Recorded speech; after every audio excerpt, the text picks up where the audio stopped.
நம்ம ஹீரோயின் காலையில் சீக்கிரமா எழுந்து குளிச்சுட்டு அவங்க குழந்தைங்க எல்லாம் போய் எழுப்புறாங்க. ஆக்சுவலா அவங்களுக்கு அன்னைக்கு கல்யாண நாளுங்கிறதால அங்க இருக்க மலை கோயிலுக்கு போலான்னு குடும்பத்தோட போறாங்க. ஹீரோயினுக்கு மொத்தம் 3 குழந்தைங்க இருப்பாங்க. அதுல 2 பெண் குழந்தையும் ஒரு பையனும் இருப்பாங்க. அந்த சின்ன பொண்ணு அவங்க அப்பா கூட தான் எப்பவுமே இருக்கும். அந்த சின்ன பொண்ணு அந்த கோயிலுக்கு போறப்பலாம் அவங்க அப்பா கூட்டி போய் மலை மேல நின்று சுத்தி காட்ட சொல்லுவா. அவரும் எப்ப போனாலும் அவளை தூக்கி சுத்தி காட்டுவாரு. ஹீரோயினோட 2 பொண்ணுங்களையும் அவங்க பையனை டெய்லி டான்ஸ் கிளாஸ் கூட்டிட்டு வரான். அது மாதிரி ஒரு நாள் கூட்டிட்டு போறப்போ அந்த பெரிய பொண்ணுக்கு திடீர்னு வயிற்று வலிக்குது. என்னன்னு பார்த்தா அந்த பொண்ணு பெரிய பொண்ணா இருக்கும். இப்ப அந்த பெரிய பொண்ணுக்கு ஃபங்க்ஷன் வைக்கிறாங்க. ஃபங்க்ஷன் முடிஞ்ச அன்னைக்கு நைட்டு ஹீரோயின் கிட்ட அந்த சின்ன பொண்ணு வந்து, எனக்கு எப்ப இந்த மாதிரிலாம் ஃபங்க்ஷன் வைப்பீங்க, அக்கா குளிப்பாட்டின மாதிரி என்னைக்கு என்ன குளிப்பாட்டுவீங்கன்னு கேக்குறாங்க. அக்காக்கு பண்ண மாதிரியே உனக்கு ஒரு நாள் கண்டிப்பா ஃபங்க்ஷன் பண்ணுவோம், ஆனா அதுக்கு இன்னும் கொஞ்சம் நாள் இருக்குன்னு சின்ன பொண்ணு சொல்றாங்க.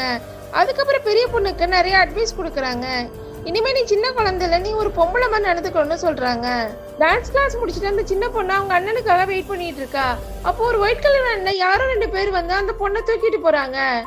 ஆக்சுவலா அந்த பொண்ணோட அக்கா தூக்குற மாதிரி தான் பிளான் இருக்கும். இந்த சின்ன பொண்ணு முதல்ல வந்ததால அது அக்கா நினைச்சு தூக்கிட்டு வந்திருப்பாங்க. அந்த கேங்ல இருக்க ஒருத்தர் நம்ம மாத்தி சின்ன பொண்ணு தூக்கிட்டு வந்துட்டோம், இதை கொண்டு போய் திருப்பி விட்டு வந்துடலாமான்னு கேட்பான். அங்க இருக்க இன்னொருத்தர் அதெல்லாம் வேணாம்னு சொல்லி அந்த சின்ன பொண்ணு சீரழிச்சிடுறாங்க. அதே நேரத்துல ஹீரோயின் அவங்க பையன் 3 பேர் சேர்ந்து அந்த குழந்தைய தேடிட்டு இருப்பாங்க. தூரத்துல பார்த்தா அந்த பொண்ணு நடந்து போயிட்டு இருக்கும். ஹீரோ அதை பாத்துறாரு. உடனே அந்த குழந்தைய போய் காப்பாத்தி வீட்டுக்கு கூட்டிட்டு போறாங்க. ஹீரோயின் கிட்ட போலீஸ்ல கம்ப்ளைண்ட் கொடுக்கலாமான்னு கேக்குறாரு. அதுக்கு ஹீரோயின் வேணாம், போலீஸ்க்குலாம் போனா மானம் போயிடுன்னு சொல்லி பயப்படுறாங்க. அதுக்கப்புறம் ஹீரோயினோட பையன் தங்கச்சி யாரு சீரழிச்சாங்கிற விஷயத்த கண்டுபிடிச்சு வந்து அவங்க அப்பா அம்மா கிட்ட சொல்லி நம்ம போலீஸ் கிட்ட போலான்னு கேக்குறான். அப்பவும் ஹீரோயின் ஒத்துக்க மாட்டேங்கிறாங்க. போலீஸுக்கு போனா மானம் போயிடுன்னு சொல்லி பயப்படுறாங்க. இதை கேட்டு அந்த பையன் டென்ஷன் ஆகி அங்க இருந்து கிளம்பி போயிடுறான். அடுத்த நாள் அவங்க அப்பா அம்மா 2 பேரும் அந்த 2 பொண்ணுங்களையும் கூட்டிட்டு அதே கோயிலுக்கு போறாங்க. அதே நேரத்துல ஹீரோயோட பையன் அவன் தங்கச்சி சீரழிச்சவனை கண்டுபிடிச்சிடறான். இனிமே நீ எந்த பொண்ணையுமே சீரழிக்க கூடாதுன்னு சொல்லி அவனோட பிரைவேட் பார்ட்டை கட் பண்ணி எடுத்துறான். உனக்கு நடந்த எல்லா விஷயத்தையும் ஒரு கெட்ட கிடவா நினைச்சு மறந்துரு, அப்பா எப்பவுமே உன் கூடவே இருப்பேன்னு சொல்லிட்டு அந்த பொண்ணுக்கு பிடிச்ச மாதிரி எப்பவும் போல தூக்கி சுத்தி காட்டுறாரு அந்த மலை மேல நின்னு.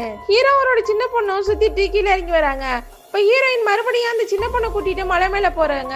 எனக்கு எல்லாத்தையும் விட மானம் தான் முக்கியம்னு சொல்லி அந்த சின்ன பொண்ணை மலை மேல இருந்து கீழே தள்ளி விடுறாங்க. ஆக்சுவலா அது எல்லாமே கனவா இருக்கும்.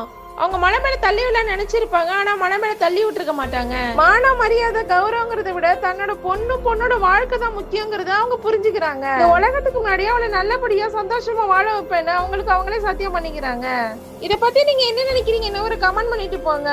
உங்களுக்கு இந்த வீடியோ பிடிச்சதை லைக் பண்ணுங்க, மறக்காம சப்ஸ்கிரைப் பண்ணுங்க.